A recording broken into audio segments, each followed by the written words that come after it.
नमस्ते दोस्तों, आशा है आप सब स्वस्थ और बहुत अच्छे होंगे। इस वीडियो में हम कुछ नया सीखते हैं।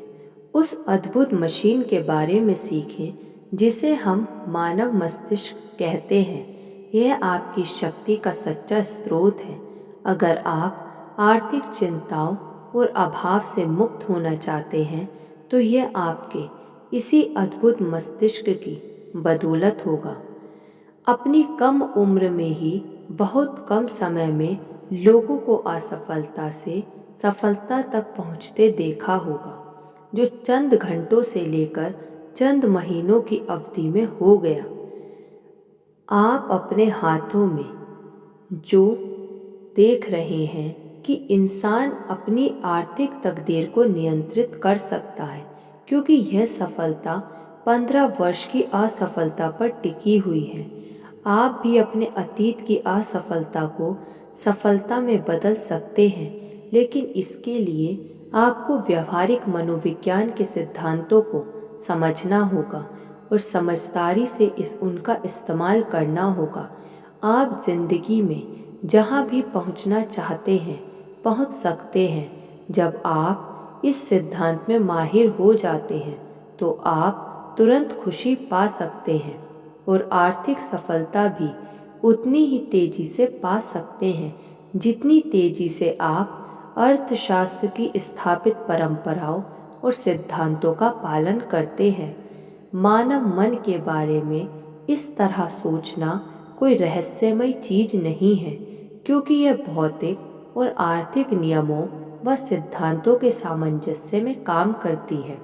आपको अपने मस्तिष्क से काम कराने के लिए दुनिया के किसी भी इंसान के सहयोग की ज़रूरत नहीं है, इसलिए यह उसी तरह काम करेगा जिस तरह आप इससे कराना चाहेंगे।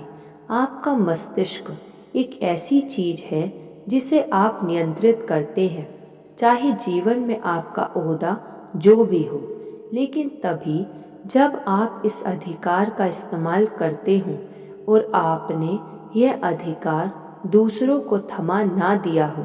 अपने मस्तिष्क की शक्तियों के बारे में जानें, इससे आप डर के शाप से मुक्त हो जाएंगे और आपको प्रेरणा व साहस मिलेगा। एंड्रू कार्नेगी जब इस संसार से गुजरे तो वे अपने पीछे भारी दौलत छोड़कर गए थे। हालांकि वे उतने ही भारी दौलत पहले ही दान कर चुके थे। हजारों लोग उनकी अकूत दौलत से जलते थे और कई हजार लोग कार्नेगी जैसी जबरदस्त दौलत कमाने की योजना के बारे में सोच सोच कर दिमाग को चक्कर घिन्नी करते रहते थे। हम आपको यहाँ बताने जा रहे हैं कि कार्नेगी ने यह भारी दौलत कैसे कमाई। शायद इससे आपको कोई ऐसा विचार मिल जाए जिससे आप भी दौलतमंद बनने की दिशा में बढ़ सके।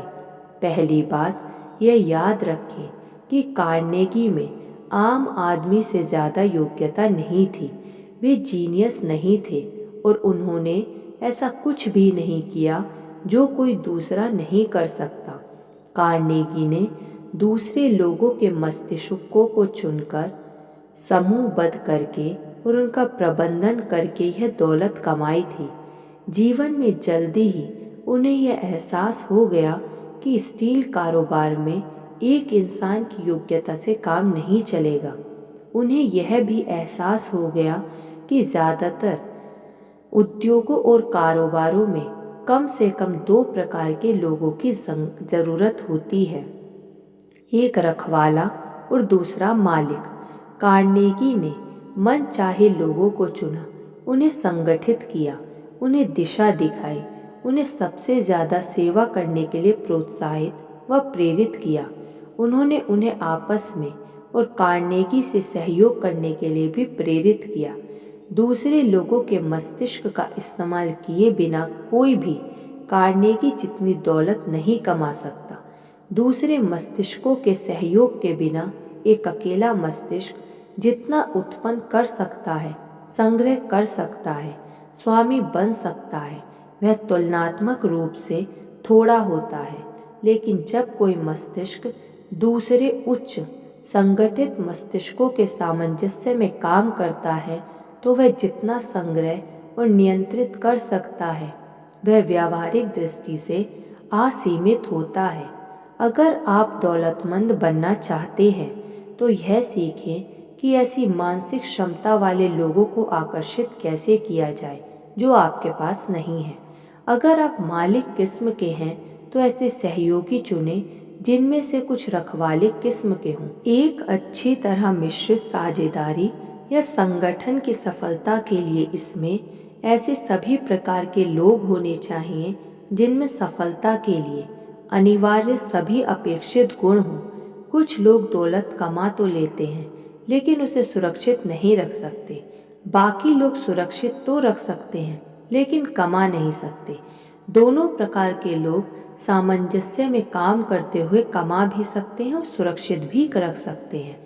बहुत सारे व्यवसायों के बीमार होने और अंततः दिवालिया होने का बस यही कारण था कि उनका प्रबंधन ऐसे लोग कर रहे थे जिनके पास एक किस्म की योग्यता बहुत ज़्यादा थी जबकि बाकी सारी आवश्यक योग्यताएं बहुत कम थीं या बिल्कुल भी नहीं थी।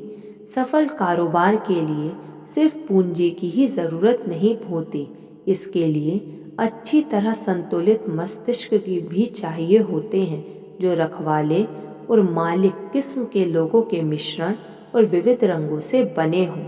धन्यवाद।